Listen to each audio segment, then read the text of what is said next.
In this video, we'll look at how to hide spoiler text inside of Discord. We'll walk through how to do this on both the desktop version of Discord as well as the mobile app. When you use spoiler or hidden messages, it'll look like this on the message thread. The text that we want to be hidden is blacked out, and in order to see what's underneath, the user has to click on it to reveal what's hidden. Let's look at how to hide some text first on the mobile app. To get started, type a message out either in a direct message or in public. When you get to the text that you want to hide, we need to put pipes or vertical lines before and after the text. This symbol looks like this. Type 2 lines and then the text that you want to hide, and then 2 more lines.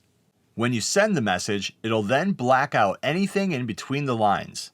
And again, if the users want to see what's underneath, they just have to tap or select the box to reveal what's hidden. Next, let's look at how to do this on the desktop website or the app.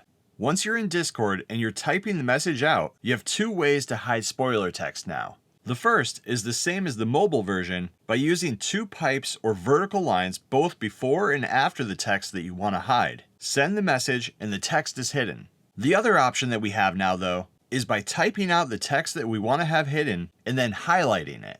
Next, hover over the text and here at the end you'll see the eye icon. By selecting that, it'll automatically enter the lines for you. You can then continue typing or send the message with the hidden text. And that's how you hide text in messages with spoiler blackouts on the Discord mobile and desktop apps.